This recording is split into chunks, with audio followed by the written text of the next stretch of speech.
गौर से देखिए इस युवक को। यह युवक बसंत कुंज अवधपुरी रोड थाना जगदीशपुरा निवासी रिंकू शर्मा है, जो आदित्य बिरला ग्रुप की हाउसिंग फाइनेंस कंपनी की आगरा इकाई से पीड़ित है। पीड़ित का कहना है कि हाउसिंग फाइनेंस कंपनी से उसका विवाद चल रहा है और मामला हाईकोर्ट के साथ साथ जिला उपभोक्ता में लंबित है, विचाराधीन है।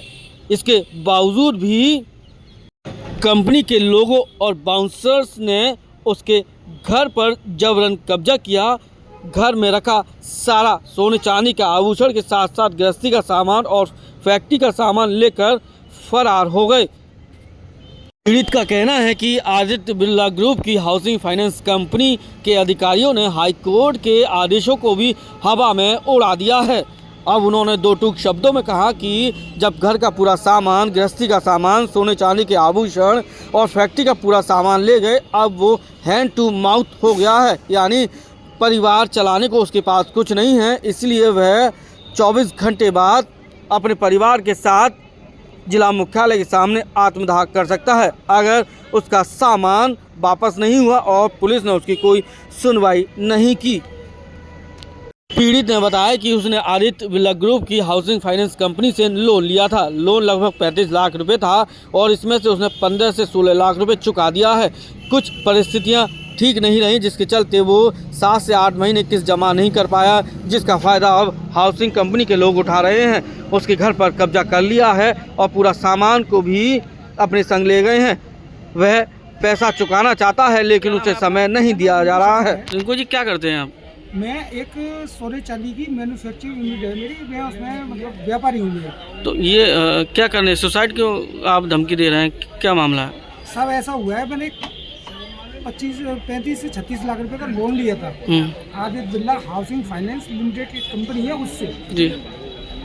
मैंने करीबन 4 साल लोन को भरा भी, 15 से लाख रुपए करीबन भर चुका मैं उसमें, लेकिन मेरी गरीब परिस्थितियों के कारण मैं नहीं भर पा रहा। तो वो उन्होंने सरफरेसी एक्ट लगा के और वो मकान पर कब्जा लिया मेरा।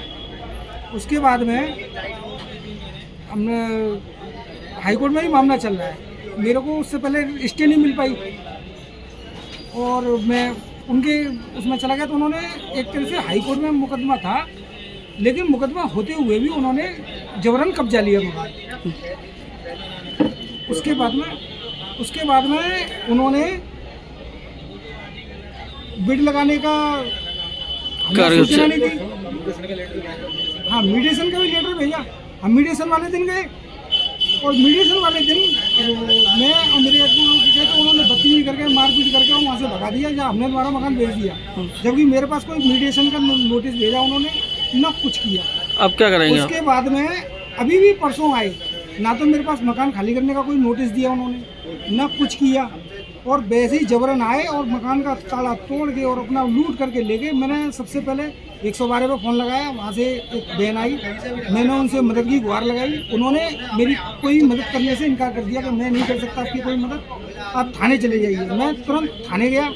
थाना पे उस समय थाना प्रभारी थे नहीं, तो मैं वहाँ वेट किया काफ़ी देर तक कि अब वो आए। मैंने उनसे गुहार करी कि साहब ऐसे ऐसे बात है मेरी हो रही है, तो उन्होंने ही मुझे मना कर दिया कि मैं कहीं पे भी नहीं, मतलब कुछ नहीं कर सकता आपके लिए। अब आप क्या करेंगे? अब मैंने जिलाधिकारी को दिया, मैंने ज्ञापन दिया, उनको भी दिया, मेरे पास कोई रास्ता तो बचा नहीं, मैं पूरे परिवार के साथ आत्महत्या करूँगा। पीड़ित ने इस संबंध में एक बार फिर कानून का दरवाजा खटखटाया है और इस मामले पर आदित्य बिरला ग्रुप की हाउसिंग फाइनेंस कंपनी के अधिकारियों के खिलाफ लूट का मामला दर्ज कराने की बात कह रहा है। इतना ही नहीं, उसने अपनी ये समस्या सीएम योगी आदित्यनाथ को ऑनलाइन भी की है। इस पीड़ित का केस लड़ रहे रमाशंकर शर्मा ने बताया कि इस मामले में हाउसिंग कंपनी के अधिकारी और कर्मचारी दोषी हैं, जिनके खिलाफ मुकदमा दर्ज कराया जाए। रमाशंकर शर्मा एडवोकेट, ये रिंकू शर्मा जी का से देख रहा हूँ मैं। रिंकू शर्मा जी ने सन 2020 में आदित्य बिरला हाउसिंग कंपनी से करीब 36 लाख का लोन लिया था। 20 से लेके आज तक करीब 15 लाख रुपए जमा करते हैं। शेष इनका करीब 21 लाख रुपए रह गया है। 21 लाख पर वो 55 लाख रुपए मांग रहे हैं। ये 55 लाख रुपए दीजिए। 55 लाख के लिए उन्होंने कहा कि हिसाब तो बताइए, जब मैं पैसा दे चुका हूँ उसे काटिए। बोले कुछ नहीं तो 55 लाख रुपये देना पड़ेगा। ये एक बार उन्होंने समझौते के लिए बुलाया तो मैंने यहाँ से भेजा था, फोन भी किया, तो इनके साथ बदतमीजी की, मारपीट की, वही प्रॉब्लम का ऑपरेशन।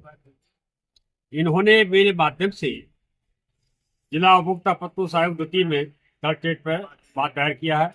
उसमें वो पार्टी हाजिर हुई, हमारा सब कुछ हमने सबूत पेश कर दिए। अब 11 दिसंबर 2025 की तो बहस के लिए लगी है, जब कोर्ट में कोई मामला चल रहा है तो इन्होंने क्या किया कि आदित्य बिरला वालों ने परसों ये लोग आए हैं तारीख 19 को, और 19 तारीख में 5-6 ट्रक लेके आए, कुछ गुंडे लेके आए और इनके मकान का जो ताला तोड़ा।